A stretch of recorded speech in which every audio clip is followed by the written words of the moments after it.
날씨가 많이 추워졌습니다. 추운 날씨에 무엇이 기억납니까? 호빵. 좀 젊으신 세대입니다. 겨울 생각나는데 찹쌀떡, 메밀떡, 고구마 이렇게 생각나시면 좀 세월이 흘렀구나라고 생각하시고요. 요즘 아이들은 너무 다양해가지고 딱 떠오르는 것이 없을 거예요. 그러나 오늘 심야 기도에는 오로지 기도만 생각나시길 간절히 소망합니다. 추운 날이지만 무엇만 생각난다고요? 이 시간에 앉아서 호떡, 호빵 생각하지 마시고 심야 기도에는 늘 하나님의 기도, 그 기도를 생각하기를 원합니다. 제가 질문을 하고 싶습니다. 기도가 뭘까요? 오늘 심야는 그냥 심야가 아니라 심야 기도회죠. 늘 그렇게 우리가 해왔고 항상 합니다. 그리고 이 시간은 예배가 마친 후에 또 자유롭게 기도할 수 있는 시간을 주는 만큼 금요일 이 시간, 기도의 시간은 굉장한 중요한 의미를 가지고 있죠. 그렇다면 기도라는 것이 무엇일까요? 우리가 항상 모이면 기도하고 기도하기에 힘쓰는데 도대체 기도가 뭘까요? 우리는 어떤 정의를 내리고 이 자리에 나오셨고 또 어떠한 기도를 하고 있습니까? 저에게 한번 질문해 보십시오. 목사님 따라합니다. 목사님, 기도가 뭘까요? 모르겠습니다. 산기도도 했었고요. 하루에 12시간 기도도 수없이 했었고, 철야기도도 했었고, 장기간 금식기도도 했었고, 기도를 많이 했다라고 생각들지만 기도가 뭐냐라고 물었을 때는요, 정말 모르겠어요. 아직 그 기도의 깊이와 넓이를 정의를 내린다는 것도 우습지만 기도는 죽을 때까지 배워나가는 것 같습니다. 그래서 기도가 무엇인가, 그것을 오늘 이 시간 배워나가는 것이죠. 그리고 신앙생활을 통하여 기도의 깊이를 조금씩 알아가는 것 같습니다. 그래서 기도를 감히 우리가 어떻게 정의 내릴 수 있겠습니까? 그러나 중요한 것은 포기하지 않고 그 기도를 한 걸음 한 걸음 알아가는 것입니다. 심야 기도의 시간이 그러한 시간이 되길 간절히 소망합니다. 기도를 알아가는 시간, 기도를 배워나가는 시간, 기도를 통하여 더 깊은 영성과 하나님과 만나는 그 시간, 그 통로에 살아있는 통로가 되기를 원합니다. 기도라는 원어를 찾아보니까요, 너무 다양한 원어를 가지고 있습니다. 구약에는 간구하다, 간청하다, 부르짖다, 외치다, 요구하다, 묻다 이렇게 얘기하고요. 또 신약에서도 요청하다, 바라다라는 수많은 원어를 가지고 있는데요. 중요한 것은 우리가 기도의 정의를 세우기 전에 언제 기도해야 하는가, 또 기도는 어떻게 해야 하는가, 또 기도를 하면 어떤 변화가 일어나는가에 대해서 오늘 한 걸음 한 걸음 나아가기를 간절히 소망합니다. 오늘 본문을 보시면요, 어떤 역사가 일어나냐면 잔치가 일어났습니다. 너무너무 기쁜 잔치가 일어났어요. 많은 마을 사람들이 왔고요, 또 예수님도 초청을 받아서 그 자리에 갔습니다. 그리고 혼인잔치이기 때문에 수많은 사람이 너무너무 기뻐하고 즐거워하는 그러한 시간을 가지고 있었습니다. 그런데 여기서 큰 문제가 생기게 되죠. 어떤 문제가 생기게 됩니까? 2장 3절 말씀을 같이 보도록 하겠습니다. 어떤 문제가 생기기 시작하였나요? 2장 3절 말씀, 포도주가 떨어진지라 예수의 어머니가 예수에게 이르되 저들에게 포도주가 없다 하니. 자, 우리가 상식적으로 생각하면 포도주가 떨어진 것이 뭐 큰 문제냐라고 생각할 수 있지만 그 시대의 환경을 얘기를 들어보면 너무나 심각한 문제가 된다는 것이죠. 유대인들은 결혼할 때 3가지의 단계를 거칩니다. 약혼, 부모님께서 만나서 우리 자녀들에게 결혼하고 싶다, 그런 만남, 첫 만남을 약혼이라 얘기하고요, 그 속에서 서로 타협해서 맞아떨어지면 정혼이라는 것을 하게 됩니다. 정혼은 법적으로서 완전한 부부가 되지만 같이 살 수는 없습니다. 그리고 그 정혼 기간 동안 무엇을 하냐면 남편은 자신의 마을로 돌아가서 자신의 처를 데려갈 집을 만듭니다. 그리고 환경을 만들어서 시집 오면 같이 살 수 있는 터전을 만드는 것이고, 또 부인이 될 사람은 자신의 고향에서 시집 갈 곳에 맞는 음식과 요리와 또 이러한 가정사를 배우게 되는 것이죠. 그리고 어느 순간 3년 5년 지나면 집이 다 완성되면 이 남편의 아버지가 얘기하죠. 야, 처를 데려와라. 그러면 그 처를 데리러 가는 것이죠. 그리고 그 처를 데려와서 일주일 동안 큰 잔치를 하는 것이 유대의 풍경이었죠. 그러면 우리가 상식적으로 생각할 때 잔치가 그냥 일어나는 것이 아니라 최소한 3년에서 5년의 준비 과정이 있다는 것이죠. 그러면 얼마나 많은 것을 준비하겠습니까? 그리고 얼마나 큰 마음으로 공을 들여 준비하겠습니까? 그리고 가장 중요한 것은 무엇이냐면 포도주입니다. 왜 중요할까요? 물이라서, 축제의 의미라서 그것보다 포도주는 바로 구할 수 없는 것입니다. 요리는 그냥 만들면 되지만 포도주는 숙성이라는 단계를 거쳐야 하기에 부족하다고 바로 만들 수 있는 음식이 아니라는 것이죠. 그렇다면 그들이 잔치를 만들 때 가장 풍부하게 가장 신경 쓰는 것이 바로 뭘까요? 다른 것보다 가장 큰 포도주라는 것이죠. 가장 구할 수 없어서 가장 넉넉하게 가장 좋은 것으로 첫 번째 신경 쓰는 것이 바로 무엇이냐면 포도주라는 것이죠. 그런데 오늘 말씀해 보니까 다른 것이 떨어진 것이 아니라 가장 준비되어야 하고 절대 떨어지면 되지 않는 포도주가 먼저 떨어졌다는 것이죠. 그러면 이 포도주가 떨어지면 어떻게 됩니까? 잔치를 할 수가 없습니다. 그리고 많은 사람들이 저주하기 시작하죠. 야, 이 결혼식 봐. 하나님이 원치 않는 거야. 저주받은 결혼식이야. 이렇게 허술하게 준비해라고 수많은 사람의 지탄을 그냥 받는 것이 아니라 평생 받을 수밖에 없는 것이 유대의 풍습이었다는 것이죠. 그렇다면 오늘 마리아가 본 문제는 굉장한 큰 문제라는 것이죠.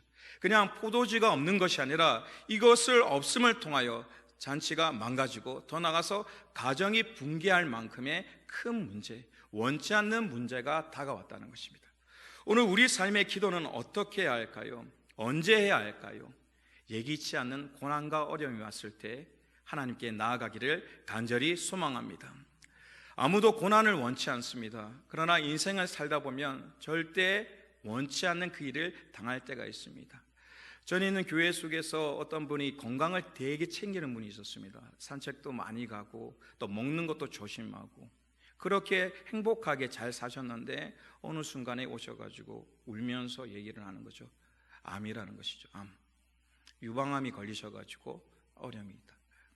그렇게 노력하였고 검진도 잘 받았고 건강을 지키기 위해서 그렇게 노력했는데 원치 않는 그런 암이 오기도 하고요. 어떤 분들은 분명히 아침에 잘 자라고 아들하고 인사를 했는데 그 다음날 차석으로 죽음이 돼 돌아온 과정도 있었고요. 어떤 사업체는 승승장구하다가 갑자기 부도가 나서 하루아침에 망하기도 하고요. 신앙생활을 하다 보면 믿으면 잘 될 것처럼 보이지만 때로는 원치 않는 어려움들이, 때로는 이것을 통하여 인생이 무너질 만큼의 어려운 고난들이 다가오기도 한다는 것이죠. 그러나 그때 무엇을 해야 하냐면 마리아가 그 어려움 속에서 다른 일을 찾은 것이 아니라 누구를 찾았나요? 예수님을 찾은 것처럼 오늘 우리 심령에 때로는 원치 않는 고난, 때로는 일어날 힘이 없을 때 포기하지 마시고 주님을 찾는 귀한 삶이 되길 간절히 소망합니다. 주님을 찾는 것입니다. 이론적으로 알았던 주님, 주님은 살아계시지, 나를 위해 십자가 지셨지, 늘 함께 하시지라는 책에서 배운 것처럼 느꼈던 그 주님이 아니라 정말 나의 이 고난과 문제를 해결할 완벽한 능력자로서 그분을 찾기 시작하는 것입니다. 마리아가 처음에 찾을 때는 자신의 첫 아들로 찾았지만 그러나 그 고백을 보면서 무엇으로 변화되면 이 문제를 해결할 수 있는 능력, 이 문제를 해결하고 모든 것을 해결할 수 있는 그런 분으로 섬기는 것을 우리는 바라보게 되는 것이죠. 여러분, 큰 어려움과 환난이 있을 때 그냥 성경책으로 이야기만 듣던 주님이 아니라 나의 문제를 해결할 분, 나의 문제를 이끌어 주시고 정리해 주시고 새롭게 할 분이라는 것을 알고 찾기를 간절히 소망합니다. 그래서 주님을 찾는 것입니다. 때로는 제가 기도할 때 어떤 기도에 큰 은혜를 받냐면 중요한 수많은 얘기를 하지만 때로는 답답함이 있을 때 주님, 아버지 그 단어만 하나 없이 얘기할 때가 있습니다. 주님, 아버지. 다른 표현을 할 수 없고 오로지 주님, 아버지 이 단어만 하는데도 주님께서 그 과정 속에 깊은 은혜를 주시고 그 어려움 속에 자신을 찾기에 때로는 생각지 않는 위로와 능력을 주신다는 것입니다. 오늘 이 자리 속에요, 그냥 예수님을 만나지 마시고 나의 문제의 해결자인 주님을 만나시길 간절히 소망합니다. 그냥 예수님이 아닌 나의 생명의 구주이신 그분을 찾는 귀한 시간이 되길 간절히 소망합니다. 그래서 평소에도 주님을 찾아야지만 정말 큰 고난, 때로는 원치 않는 어려움이 있을 때 포기하지 마시고 주님을 찾으시길 간절히 소망합니다. 그것이 우리의 기도가 되고 능력이 되고 권능이 되길 간절히 소망합니다. 지금도 얘기하지 않는 문제와 어려움 속에 있는 일이 있습니다. 때로는 질병을 가지고, 때로는 가정의 복음화를 위해, 때로는 물질의 수많은 문제 때문에 허덕이는 이들도 있습니다. 그러나 중요한 것은 무엇입니까? 이 가정을 통하여 주님을 계속 찾으시길 원합니다. 그러한 시작의 입술들이 되길 간절히 소망합니다. 그리고 우리가 기도하기 시작하였다면 어떻게 우리는 해야 할까요? 아까 말씀하는 것처럼 큰 어려움이 있을 때 우리는 주님을 찾기 시작하지 않습니까? 그리고 이 문제를 해결하기 위한 간구를 하기 시작합니다. 그리고 그 상황 속에서 우리는 어떻게 해야 합니까? 5절 말씀을 보도록 하겠습니다. 기도 가운데 우리의 삶 속에 어떻게 한 마음의 자세가 이루어지는가? 5절 말씀을 합독하도록 하겠습니다. 그의 어머니가 하인들에게 이르되 너에게 무슨 말씀을 하시든지 그대로 하라 하니라. 아멘. 어떻게 했다고요? 원죄 지금 문제는 포도주가 떨어진 것이 문제입니다. 그러면 간구는 이 포도주가 채우기 위해서 기도해야 하지만 마리아의 입술의 고백이 바뀌게 되었죠. 무엇으로 바뀌게 됩니까? 주님이 원하시는 대로, 주님이 말씀하시는 대로 그대로 행하겠습니다라는 그 자세, 그 모습의 변화가 일어나야 한다라고 말씀하고 있다는 것이죠. 주님께서는 왜 우리의 삶 속에 우리가 기도하기 시작할 때 이것을 이루는 것보다 하나님께 순종하기를 원할까요? 답은 정해 있지 않습니까? 이 문제 치료받아야 되고 해결돼야 되고 수많은 것들이 있는데도 불구하고 왜 하나님께서는 우리가 순종하기를 원하실까요? 오늘 마리아의 숙제는 떨어진 포도주만 채우면 끝나는 것이죠. 그런데 마리아는 무엇으로 표현하냐면 무엇이든지 시키는 대로 그대로 행하면 그대로 행하기를 원한다는 그 신앙의 고백이 있었다는 것이죠. 오늘 우리 신앙의 기도의 문제는 어디서 늘 부딪히냐면요, 더 나아가지 못하냐면 우리는 기도의 간구와 소원을 가지고 나옵니다. 그러나 그 속에 무엇이 늘 빠지게 되냐면 하나님이 원하시는 방법이 아닌 내가 원하는 결과에 대한 생각을 늘 가지고 있다는 것이죠. 그래서 그것 때문에 따르는 좌절하고 쓰러지는, 더 이상 기도의 깊이를 나아갈 수 없는 마음과 생각이 있다는 것을 우리는 발견하기를 원합니다. 제가 저번에도 한번 얘기한 적이 있었는데요. 이제 그 초등학교 때 수영장을 처음으로 갔었거든요. 수영장으로 처음으로 가서 이제 많은 형들과 같이 수영도 하고 있었는데 어떤 곳이 있었냐면 많은 아이들이 이렇게 모인 곳이 있었어요. 뭔가 하고 가보니까 다이빙 대 있잖아요. 다이빙 대가 딱 있는데 여기서 뛰어들면 아이들이 와 박수를 쳐주고 너무너무 좋아하는 거예요. 그래서 저도 속으로 다이빙 멋있게 한번 해가지고 아이들한테 칭찬받아야지 하고 다이빙을 했거든요. 근데 중요한 것은 개울이 아닌 거예요. 여기가 개울은 낮아서 이렇게 금방 나올 수 있는데 거기는 다이빙 대가 3m인 거예요. 3m. 그러니까 속으로 들어갔으니까 나올 때 위를 보니까 어떻게 해요? 너무 깊은 거예요. 그래서 어떻게 해서 나왔는데 기어 나갈 수가 없는 거예요. 너무 무서워가지고. 그러니까 위에 구조원이 막대기를 가지고 이렇게 내미는 거예요, 저한테. 그러면 제가 어떻게 한다고요? 그 막대기를 잡고 일어나는 줄 알고 계속 막대기를 잡으라 그러면 그 사람이 어떻게 한다고요? 빼는 거예요, 다시. 또 주면 잡으려고 그러면 빼는 거예요. 그러면서 계속적으로 그렇게 하는 거예요. 속으로 그 와중에도 얼마나 화가 나는지, 이거는 죽으라는 건지 살리라는 건지 어떻게 해야 되는지 모르겠는 거예요. 그래서 막대기를 주면 잡으려면 빼고 또 잡으려면 빼고 하는 거예요. 그래서 우여곡절에 위에 올라왔는 거예요. 그런데 그 어린 나이도 얼마나 화가 나는지 구조원한테 막 욕을 마치 따지지 하는 거죠. 이게 뭐냐고, 나를 죽이려고 그러냐, 살리려고 하냐, 아니면 뛰어들어서는 어떻게 해줘야 되지 않냐라고 얘기하니까 그분이 뭐라고 얘기하냐면 사람이 물에 빠지게 되면 엄청난 괴력이 일어나는 것이죠. 살기 위해서 몸부림치게 된다는 것이죠. 그러면 아이지만 어린이 감당할 수 없는 것이죠. 그래서 막대기를 내미면 그 막대기를 살려고 당기면 어떻게 된다고요? 같이 빨려 들어가는 거예요. 그리고 제가 그 사람을 잡고 늘어지게 되면 같이 죽는 안타까움이 일어나는 거죠. 그럼 어떻게 하기를 기다렸냐면 힘이 빠질 때까지 기다린 거죠. 힘이 빠져서 제가 밑에 깔아지지 않도록 배만 이렇게 올려준 거죠. 배만. 저는 배 올려주는 것을 잡으라는 줄 계속 잡으려는 거고 그분은 빼서 다시 배. 그리고 그 허적거리다가 힘이 빠지니까 그 배에 끼어서 이렇게 딸려온 것이죠. 그럴 때 사는 역사가 일어났죠. 근데 지금 돌아보면 그것이 영적으로 큰 의미가 있습니다. 우리는요 바둥바둥 거려요. 하나님이 뜻하시는 바, 하나님이 뜻하는 대로 가야 사는 역사가 일어나는데 우리는 우리의 생각과 아집으로 계속 그것을 매달리는 안타까운 역사가 있다는 것이죠. 그래서 우리가 시작은 우리의 강구로 가지만 우리의 욕심으로 끝나지 않는 기도가 되길 원합니다. 우리가 하나님께 맡긴다는 것은요, 정말 힘을 빼는 것입니다. 내가 할 수가 없습니다. 주님만이 할 수 있다는 그 신앙으로 가지고 나오는 것, 그것이 바로 기도의 자세라는 것이죠. 그래서 우리는 기도의 소원을 가지고 이 자리에 나왔지만 기도하는 가운데 우리의 소원이 사라지고 하나님의 소원이 살아나는 귀한 교회가 되길 간절히 소망합니다. 하나님의 소원, 그 음성이 들려지는 기도가 되어야 하는 것이죠. 어떤 한 여인이 있었습니다. 여인이 태어날 때부터 몸이 너무너무 약했습니다. 약하니까 다른 친구가 뛰어놀 수 없으니까 늘 하는 일이 기도했습니다. 말씀을 보았습니다. 그렇게 성장을 하였습니다. 좋은 남편을 만나고 다행히 연약한 몸이었지만 아이를 2명을 낳게 됩니다. 그리고 너무너무 행복하게 즐겁게 살았습니다. 그리고 11년이라는 세월이 지났는데 갑자기 열병이 돌았는데 한꺼번에 2 자녀가 죽게 되는 안타까운 역사가 일어나는 것이죠. 한꺼번에 2 자녀가 죽으니까 얼마나 가슴이 아픈지, 살기가 의욕이 나지 않고 죽을 것만 생각하는 안타까운 상황 속에 있었던 것이죠.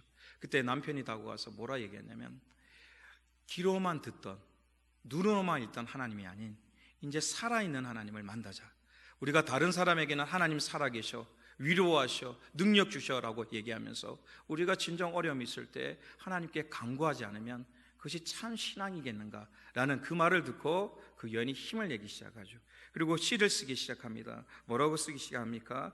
한때 세상의 기쁨만 구했습니다. 그곳에서 평안과 힘을 찾았습니다. 그러나 이제 주님만 바라봅니다 라면서 기도하면서 그 시를 쓰기 시작하죠. 그리고 14년이라는 세월이 흘렀습니다.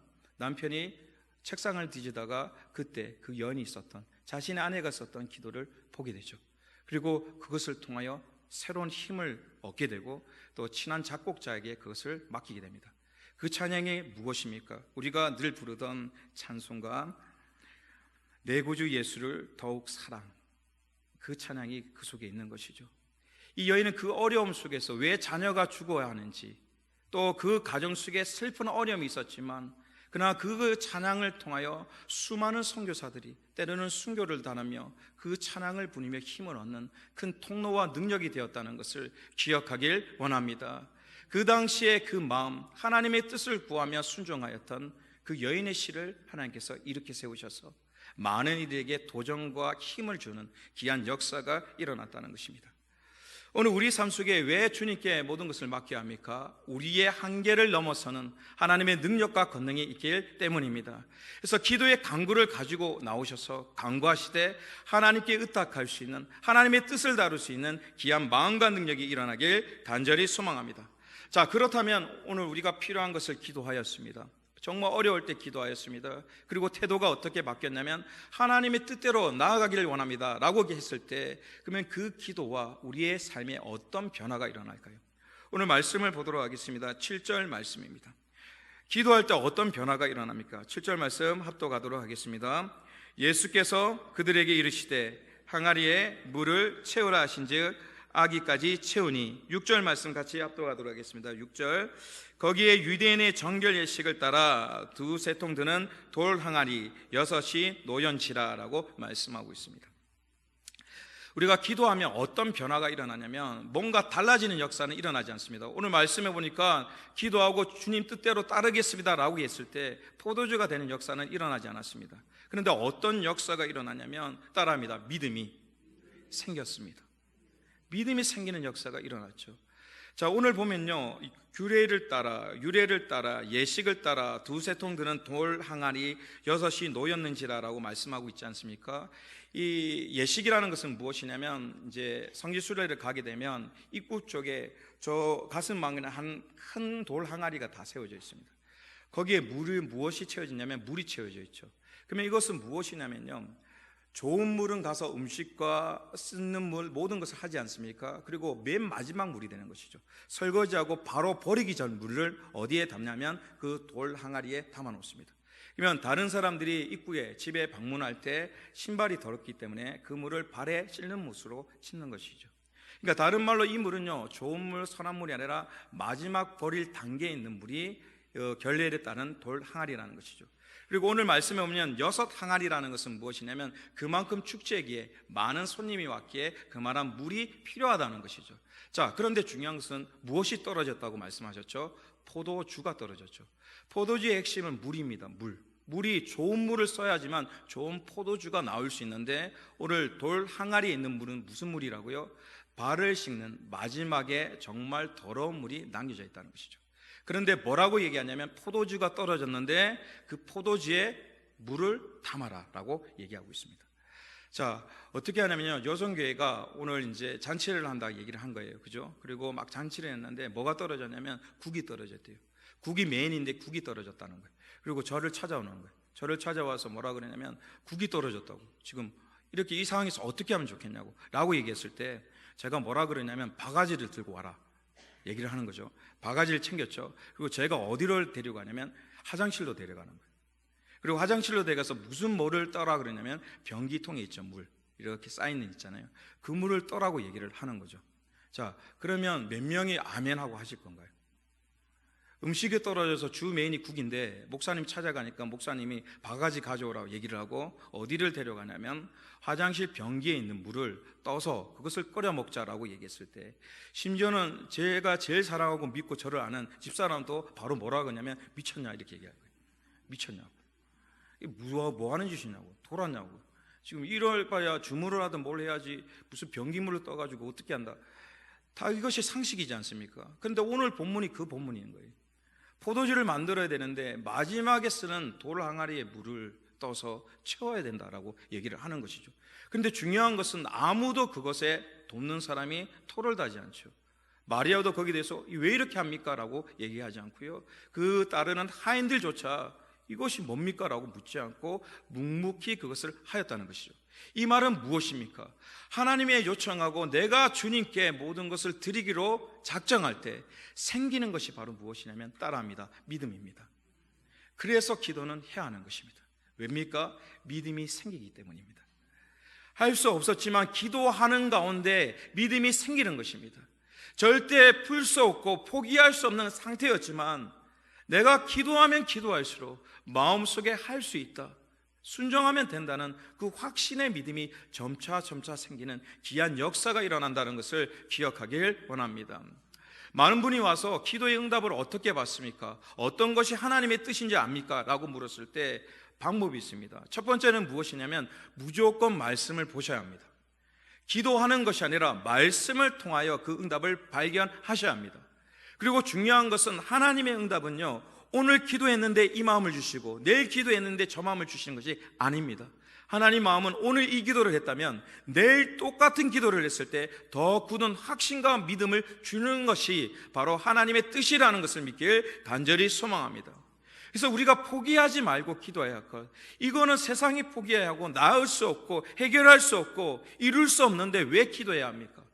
왜 우리가 세상 사람들을 생각할 때 기도하면 되나라는 질문을 들으면서도 끝까지 이 기도를 포기하지 말아야 합니까? 이유는 무엇입니까? 기도하면 할수록 그 마음에 믿음의 씨앗이 자라기 시작한다는 것을 우리는 기억하길 원합니다. 그래서 예수님께서도요, 늘 항상 기도하셨습니다. 왜? 믿음을 굳건히 지키기 위하여, 날마다 이 믿음이 흔들리지 않기 위해서, 더 굳세기 위해서 기도하셨다는 것이죠. 그래서 오늘 우리 삶 속에 필요한 것은 무엇입니까? 하나님의 순종하기를 따르다면 이루어지지 않더라도, 때로는 내 생각과 다를지라도 항상 기도하는 심령을 통하여 믿음이 성장하기를 간절히 소망합니다. 그래서 날마다 기도하시면 기도하는 순간에 할 수 없었던, 나의 능력으로 순종하지 못하였던 것들이 순종되는 귀한 역사가 일어난다는 것이죠. 그리고 이러한 역사 속에서 우리가 어떤 또 변화가 일어나야 합니까? 오늘 7절 말씀 다시 한번 보도록 하겠습니다. 7절 말씀 시작. 예수께서 그들에게 이르시되 항아리에 물을 채우라 하신즉 어디까지 채워야 된다고요? 아기까지 채우니. 자, 보십시오. 물을 채우면 되는데 왜 아기까지 채워야 할까요? 기도는 무엇이 우리를 어렵게 만드냐면요, 아까 말씀드렸죠. 하나님은 살아계시죠. 모든 기도를 들어주시죠. 또 내 마음을 비워서 기도하면 믿음이 생기죠. 그런데 왜 기도가 어렵냐면 분량이 채워져야 끝나기 때문입니다. 기도의 분량이 채워지지 않으면 안 되는 것이죠. 오늘 하인들이 보십시오. 야, 이거 채우면 못해. 중간에 채우다가 이거 더러운 물인데 이거 먹다가 난리 나면 우리는 다 죽게 되는데 라고 한두 명이 멈췄다면 기적은 일어날 수 없다는 것이죠. 그들은 순종함으로 언제까지? 하나님의 때까지 순종으로 그 분량을 채워나갔다는 것을 우리는 기억하길 원합니다. 때로는 자녀를 위해 기도하고 여러 가지 기도하는데 이루어지지 않습니까? 그것은 하나님께서 일 안 하시는 것이 아니라 기도의 분량을 채우기 원하는 하나의 과정이라는 것이죠. 그 과정은 왜 필요하냐면 그 과정을 통하여 하나님을 더욱 깊이 알고 만날 수 있는 통로로 사용하신다는 것입니다. 그 기도의 그 순간, 그 과정을 통하여 하나님께서 기억하셔서 그 과정을 세우시고 이끄신다는 것을 우리는 기억하길 원합니다. 건축하셔야 되겠죠. 안 하실 거예요? 뭐 대답이 없습니까? 건축 안 하실 겁니까? 전도 안 하실 거예요? 그러면 무엇이 필요하냐면요, 건축은 아까 말한 전도와 부흥은요 사람과 돈으로 하는 것이 아닙니다. 무엇이 있어야 되냐면 기도의 분량을 우리가 채워야 합니다. 유아부터 교회학교, 중고등부, 청년부, 남성교회, 여성교회, 모든 선교회가 그 말씀에 순종하여 자신의 분량대로 기도의 분량을 채울 때 하나님께서 일하실 줄 믿습니다. 그 분량을 우리가 채워야 합니다. 교회가 진정 부흥되기 원하십니까? 새로워지길 원하십니까? 이 지역에 복음의 아름다운 통로로 사용받기를 원하십니까? 우리 교회 속에 정말 이 시대를 빛낼 일꾼들이 탄생되며 배출되며 선출되기를 원하십니까? 그렇다면 우리가 기도의 분량을 채우셔야 합니다. 있는 장소 속에서, 있는 곳에서 하나님 우리 교회를 기억해 주세요. 정말 하나님 능력의 교회로 사용해 주세요. 정말 새로운 거축과 능력들이 일어나게 해달라는 그 기도의 분량이 아기까지 찰 때 하나님께서 역사하시고 인도하실 줄 믿습니다. 자녀의 문제도 마찬가지고요, 수많은 문제도 마찬가지입니다. 그 아기에 차는 그 과정, 그 순간, 그 과정의 순종을 바라보시고 주님께서 기억하셔서 그것을 통하여 사용하는 일이 있었다는 것이죠. 주님도 십자가를 바로 질 수 있었습니다. 그러나 어떻게 하셨다고요? 분량을 채우셨습니다. 주님께서 공생애를 통하여 수많은 사람을 만났고 십자가에 그냥 달린 것이 아니라 정말 죽기까지 모든 일을 하시면서 신앙의 분량을 채우시고 십자가의 도를 채우실 때 하나님께서 그것을 통하여 구원의 아름다운 역사와 능력을 주셨다는 것을 기억하길 원합니다. 그래서 전 교회가 뛰어야 합니다. 자신의 분량대로 나아가셔야 하고 또 이 심야의 기도 속에서 그 분량을 채워나가는, 또 이 기도의 시간이 그 분량을 채워나가는 시간입니다. 특히 예배의 시간이 그 분량을 채워나가는 시간이기에 예배에 온 마음을 다할 수 있는 교회가 되길 간절히 소망합니다. 예배가 죽어있는 교회는 절대 하나님 품과 그 길을 걸어갈 수 없습니다. 그래서 우리는 예배를 선택권으로 생각하지 마시고 목숨으로 생각하셔야 합니다. 주일날 수요 예배, 많은 예배가 아니라 생명이라 여기셔서 그 분량을 채워나갈 때 하나님께서 역사하셔서 능력과 권능이 일어날 줄 믿습니다. 때로는 병과 물질과 수많은 어려움 속에 있습니까? 주님께서는 그 기도의 분량의 과정을 기억하시길 원하십니다. 그래서 그 자녀를 위해, 그 문제를 위해 기도하는 그 과정을 기억하시고 사용하시기 원한다는 것이죠. 그래서 그러한 마음과 능력들이 일어나길 간절히 소망합니다. 마칠까요? 말씀드렸죠. 오래 설교한다고 은혜 받는 것도 아니고 또 짧게 한다고 은혜 덜 받는 것도 아니고 이 시간은요 힘을 좀 냈으면 좋겠습니다. 서로 보시고 인사했으면 좋겠습니다. 불을 좀 꺼야 될지도 몰라요. 이거 추우면은 예배드리기 힘들다 그러고 따뜻하면요 노곤해져요. 이게 숙제죠, 난제. 이제 기도하셔야 합니다. 이제 수면에서 일어나셔서 기도하시고 돌아가야 분량을 채우는 것이죠. 서로 보고 인사하도록 하겠습니다. 기도의 분량을 채웁시다. 서로 인사했으면 좋겠습니다. 힘내서 기도합시다. 자, 앞에 거 다 잊어버려 줬습니다. 하나만 기억하세요. 우리가 이 시간에 기도의 분량을 채워야 하는 것입니다. 때로는 가정과 교회를 위해서 그 사명을 가지고 이 자리에 나오신 것이죠. 그래서 최선을 다해서 기도하시길 원합니다. 기도는 잘하는 기도, 못하는 기도 없다 그랬죠. 어떤 기도만 있다고요? 간절히 하는 기도와 대충 하는 기도가 있습니다. 우리는 간절히 하는 기도가 되길 간절히 소망합니다.